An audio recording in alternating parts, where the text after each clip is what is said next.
JDT sekali lagi mengejutkan dunia bola sepak tempatan. Saat ramai menyangka, Harimau Selatan bakal memperlahankan langkah selepas dihimpit kecederaan pemain utama, Tunku Mahkota Johor tampil dengan pengumuman yang membuatkan penyokong tidak senang duduk. 3 pemain baharu, 2 dari Brazil, seorang dari Portugal, sudah setuju untuk menyertai JDT. Siapa mereka? Apa perancangannya? Inilah bom perpindahan yang bakal menggegarkan bola sepak Malaysia musim depan.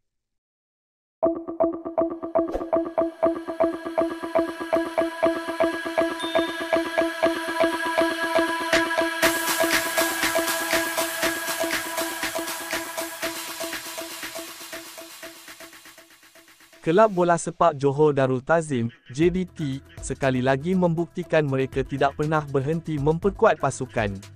Dalam satu sesi soal-jawab eksklusif bersama penyokong di laman Facebook Johor Southern Tigers, pemilik JDT, DYAM Tunku Mahkota Ismail, mendedahkan bahawa 3 pemain baharu telah pun memberikan persetujuan untuk menyertai Harimau Selatan pada jendela perpindahan Januari nanti.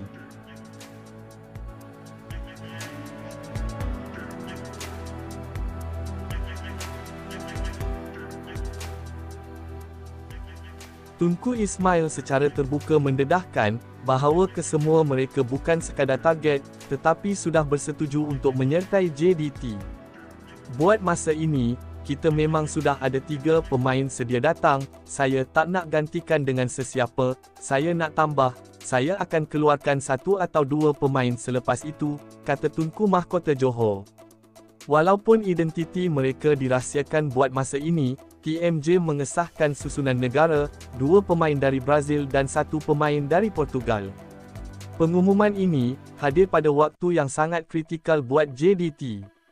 Kenapa JDT perlukan pemain baharu?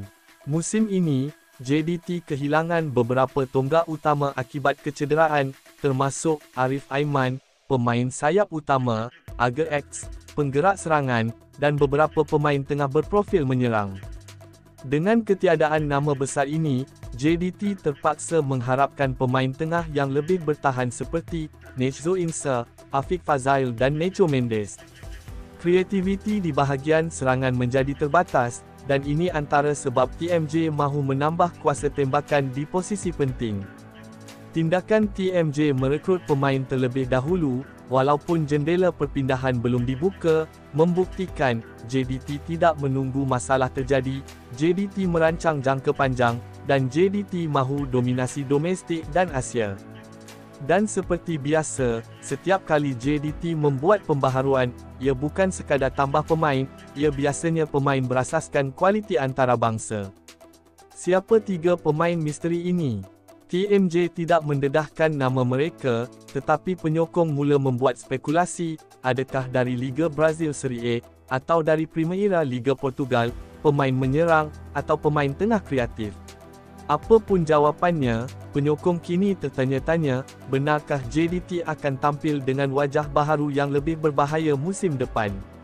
Yang pasti, jendela perpindahan Januari akan menjadi antara yang paling panas dalam sejarah JDT.